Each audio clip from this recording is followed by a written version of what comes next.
Hello. Hi. Happy Wednesday.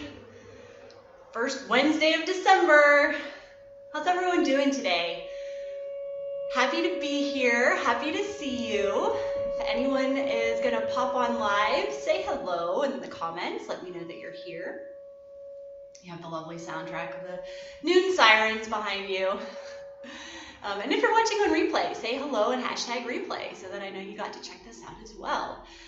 So I'm just going to dive right in. We've got kind of a lot of stuff I want to cover today. So I wanted to first start with just a little recap of what we have been talking about the last several weeks.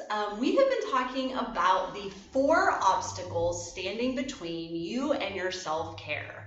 And the first one that we talked about a few weeks back was fear, the fear of pain or fear of memory of an unpleasant situation. We talked about that a few weeks back. And then the next week we talked about scarcity versus abundance mindset. So those are the first 2 things that we talked about holding you back from your self-care. And today we're going to talk about the other 2 big ones, which is the lack of or perceived lack of time and energy. So today we're going to talk about how we can incorporate self-care into our lives without it becoming a daunting chore on our to-do list. Hey, Rebecca. Okay, no worries, Rebecca. Good to see you. Thanks for popping in. I'll see you on the replay. See you on the flip side. So anyway, self-care does not have to be a daunting chore on your to-do list. And I think everyone at this point has learned enough to know that self-care is not a luxury. It is not selfish. It is not some special gift that you give to yourself.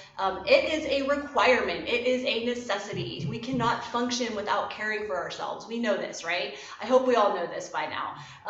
But that doesn't make it any easier to actually incorporate it into your life. So what I want to talk about today are some really easy ways that we can incorporate self-care into our lives without a lot of time and without a lot of energy.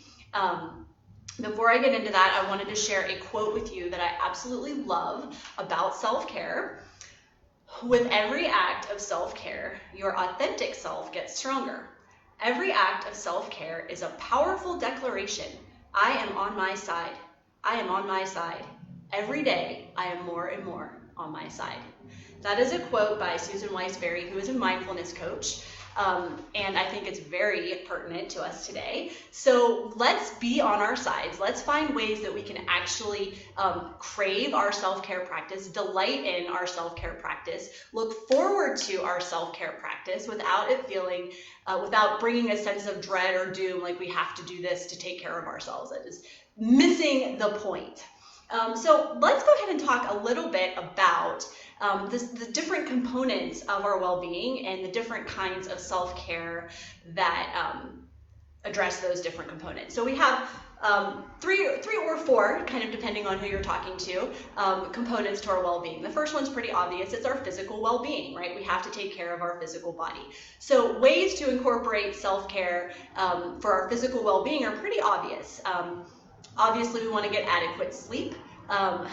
I'm not the spokesperson for that. I am very guilty of depriving myself of sleep at this particular stage in my life. I realize that it's bad, and I hope that it won't be like this forever, but I'm just doing a lot right now. So anyway, lots of sleep, good nutrition, of course. We need nourishment for our body. But at the same time, you don't want that to become something that kind of blocks you in. So if it's something that you're obsessing over, maybe let it go. But if it's something that's fairly easy to just incorporate a salad here or drink water here, that kind of thing, then that's great. So nourishment, sleep, movement. Movement is a huge one and is probably the one that's most important to me. And when I say movement, I don't mean carve out an hour to go to the gym. I don't mean that you have to have a gym membership at all. I don't even mean exercise in the traditional sense. Exercise should not feel like a chore or like it's a punishment. If it does, then you need to reevaluate your exercise practice. When I talk about movement, I'm talking about really simple stuff like taking a walk up the block or shoveling snow. When not everyone here, of course, is a mama, but when I go to the playground with my kiddo, I make sure that I am moving and running around at least as much as he is. So there's ways that you can incorporate movement into your life, right? I feel like I'm forgetting one. Oh yeah, just being outside in general is great for physical well-being. Sunlight, fresh air, all of these things. Hello, I see someone popping on there. Nice to see you. So anyway, physical is pretty clear. It's pretty obvious how you can incorporate things into your physical life. The next component is mental well-being. So mental well-being is things like taking quiet time for yourself, even if it's only for 5 minutes, turning off all the noises in your house and maybe locking yourself in the bathroom for 5 minutes so that you can have some quiet time. Other things that are for your mental health are things like single tasking instead of multitasking. So multitasking is bad, right? It can be okay for like a couple little tasks, but we don't want to spend our whole life multitasking. So single tasking things, focusing just on the task at hand. So a great example of this would be like folding laundry, or another meditative sort of like cleaning task, like washing dishes or putting things away. Decluttering is a huge component of your mental well-being. If things are cluttered and messy all around you, you can't think straight, right? So these are all things that you can do to support your mental well-being. Also things like playing instruments or reading nonfiction, writing in your journal, things like that are all great for your mental well-being. These are all things that you can do little spurts of throughout the day. Third component, emotional well-being, probably for me the most important as well. I'm a very emotional person, so I like to make sure that my emotional well-being is always in check.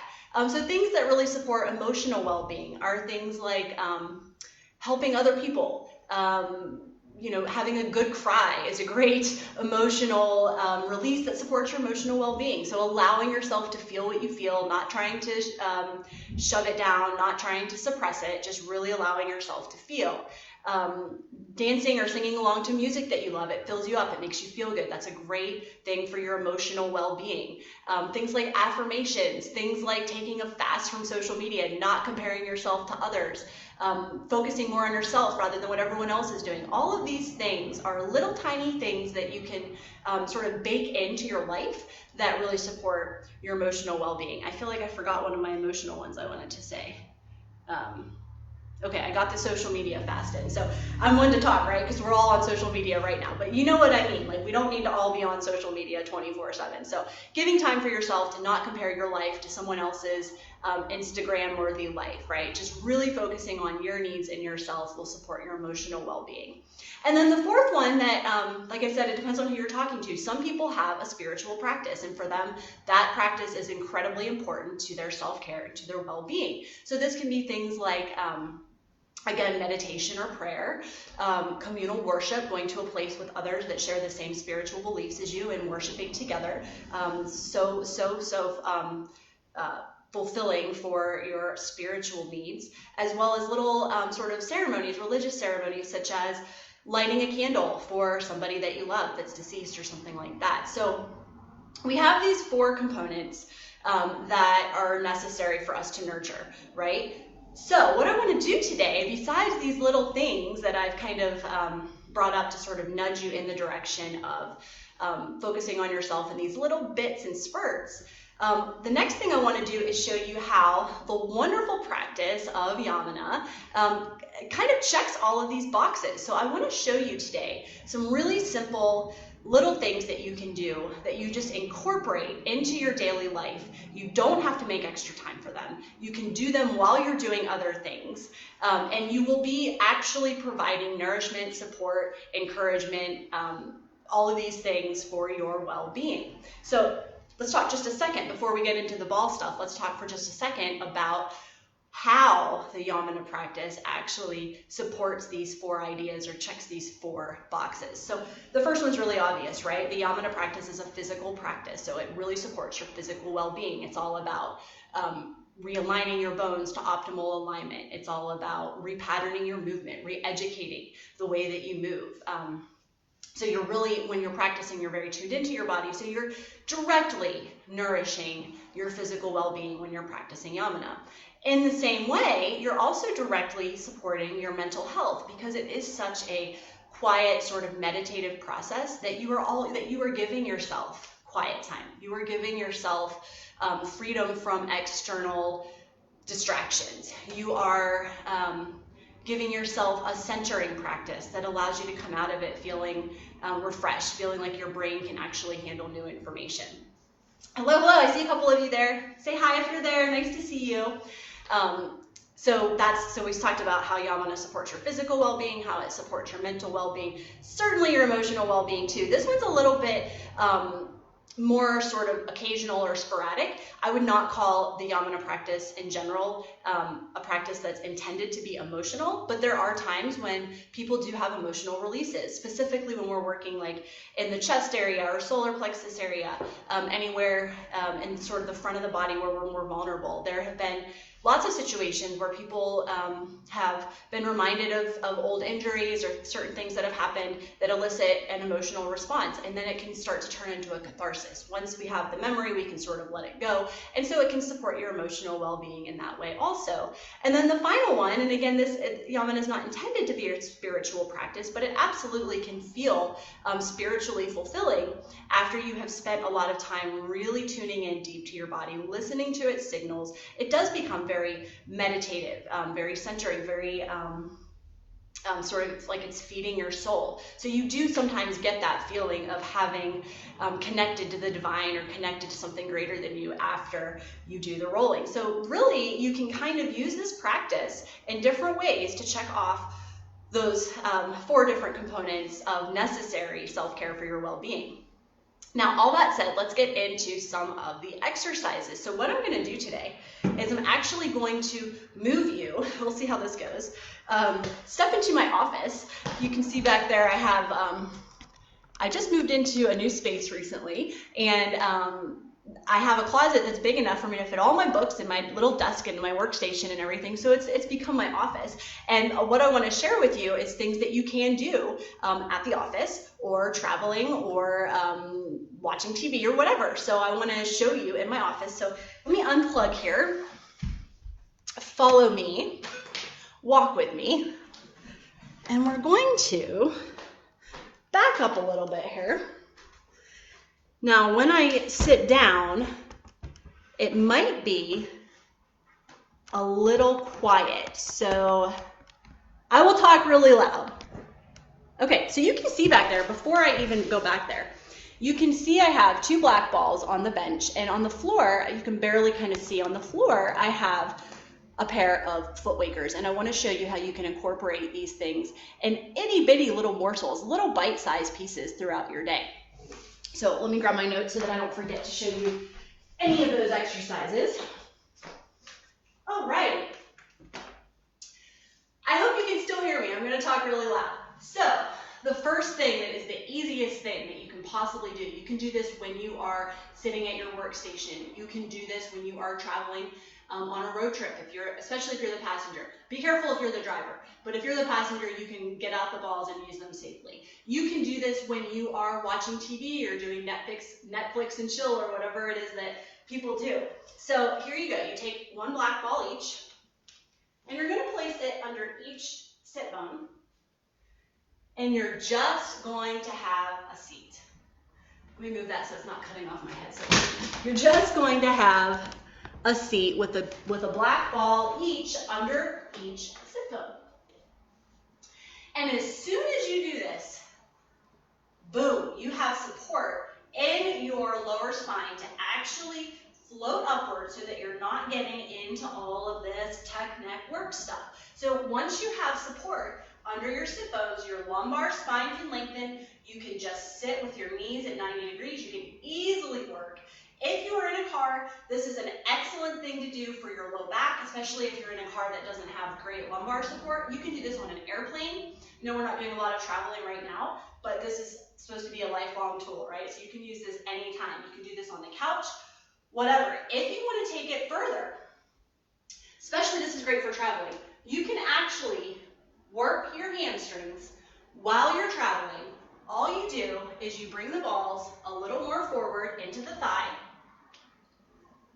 Sit there for a little bit, breathe, look out the window, type at your computer, watch the TV, whatever it is you want to do. You can use your hands as you start to feel things kind of shifting. You can use your hands to provide a little assist. Wrap that thigh, that leg around the ball, and you would just keep working those balls forward for as long as you want. So you don't have to think about this. You don't have to say, oh, I'm going to stay here for 30 seconds or 5 minutes. You don't have to count your breaths. You don't have to do anything except wait until the craving hits to move the balls to the next point. And eventually, I think you can kind of see that there, eventually you're going to get all the way to the knee. One thing that this is great for, besides just working your hamstrings, is it actually keeps your hip flexors from shortening as well. So if you are in a situation where you're in a car for a long time and you don't want to get stuck in this kind of shortened position, this actually allows you to let your spine rise up out of your pelvis. So you're not as apt to go into this kind of crunched position. So this is one thing that you can do that literally doesn't require you to do anything else except have the black balls handy and work your hamstrings. Another thing that you can do is actually place them in your lumbar spine. So you can start low. This is also great if you don't have a great office chair for lumbar support, or again, if you're in a car. A lot of cars really don't have great support. So you can have them start at the low part of the back, and then you would just slowly move them up. You could go all the way up your spine if you wanted to, or you could just kind of play around with widening them or raising them. So these are a couple of ways that you can use the black balls while traveling, lounging, working, etc. Now, you see my feet here are on a pair of foot wakers. So the foot wakers have so many great functions. One of them is just that if you're short like I am, they actually allow your knees to be closer to 90 degrees when you're sitting down. So if I have my feet flat on the floor, my legs are kind of at an angle and I can feel that pressure right away on my pelvis. As soon as I have something, you can do this with a stool too. As soon as I have something to lift my knees up, okay, now it feels like my ribs are over my pelvis is over my sit bones, etc. I'm not all crunched up. Now, this is the beauty of the foot wakers. You can work your feet without thinking about it. So you don't have to know foot routines necessarily, or maybe you do know them, but you don't feel like focusing your full attention on them right now. So you can just have the foot wakers under your feet. This is, again, something wonderful at work. Have them under your desk. You can be keeping your feet open and alive, which allows your legs to support you, which allows your pelvis to support your ribs, etc., etc. You can be doing this while you're working. You can be doing this, again, while you're lounging. You can do it in the car. Or, check this out. I know you can't see my head right now, but hopefully you can still hear me. You can do this while you're washing dishes, or while you're chopping vegetables, or while you're doing any kind of repetitive work in the kitchen. You could do it while you're folding laundry. Basically anything that you do where you're stationary, you can use the foot wakers, and you will be giving yourself movement education, nourishing self-care without carving out an hour or more, without spending a weekend at the spa, whatever that stuff is. You can do this. You can actually do this for yourself with minimal effort, very little time, very little energy expended. A couple more things I want to share with you. Back to the black balls. So the black balls are the bed balls. They are so wonderful in bed. And in fact, I tell almost everyone that'll listen, most of my self-care, most of the work that I do for my body happens after the lights go out and I'm able to just drift off to sleep. So I do not ever feel like I have to get my self-care in. In fact, I look forward to bedtime. I'm excited for bedtime because that's when I get my nourishment, when I get to place the ball in an achy spot and just allow my body to relax and organize around that. So you can do any kind of work with the black balls in bed. You can do what I showed you with the balls in the back or under the legs. You can do them. My favorite thing to do in bed, well, one of them, I have lots of favorites, but one of my favorites is to put them at the shoulder blades and just kind of play with widening and moving them up and down a little bit. You can go down the arms in bed, which is an incredibly therapeutic thing to do. We did that in my group class the other day. You can turn on your front and put the balls in your chest. You can put them in your neck. There are endless possibilities of work that you can do in the bed with the balls. So again, it's not something that you have to make time for. You could get in bed early if you wanted to. Instead of going to bed at midnight, maybe go to bed at 11:30. That's goals for me. I go to bed way later than that, but I always have the balls when I go to bed. I have a couple clients that set their alarm early so that they get up maybe 10 or 15 minutes early so that they can lie in bed and just work on their bodies. So again, another way that you can nourish yourself with no time, no energy expended, not even any money expended once you make the initial investment of the $32 ball pair. So that's another really awesome way you can incorporate self-care into your life with the Yamuna technique. Final thing I'll show you, you can do this with any of the balls. I'm going to show you with a little bit of a bigger ball. You can literally place the ball anywhere in your body and lean against.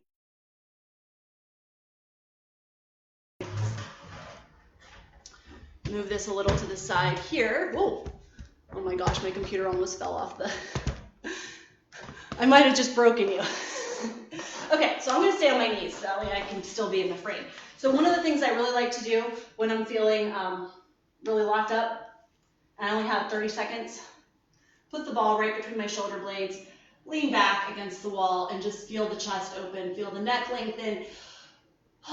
Breathe into the chest, breathe into the back. Literally 30 to 60 seconds of this will stimulate your spine enough that the nerve roots will start to wake up, they'll start to react, your blood will start to flow more, things will start to kind of remember, like muscle memory will start to kick in, and you'll just be able to feel reorganizing happening just from this little suggestions. You don't have to do a whole rollout. Another place that's really nice is just right between the neck, or right at the back of the neck.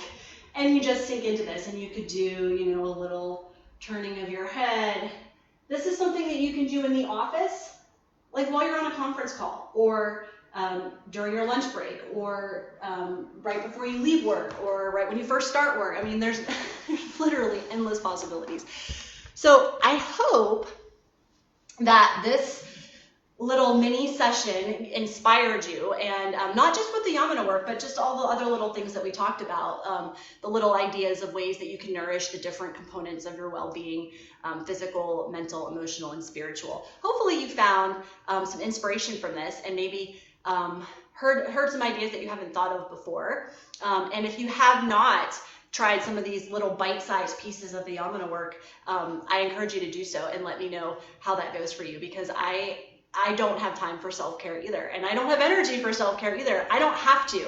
Instead, I get to look forward to these little work-ins, these little, these like sneaky incorporations of self-care into my day. So I ask you this: how do you feel right now? How are you feeling right now? If you're watching live, go ahead and let me know how you're feeling in your body right now. Put it in the comments if you're watching live. Or if you want to keep it to yourself and you just want to answer that for yourself, that's fine too. So how are you feeling right now in your body?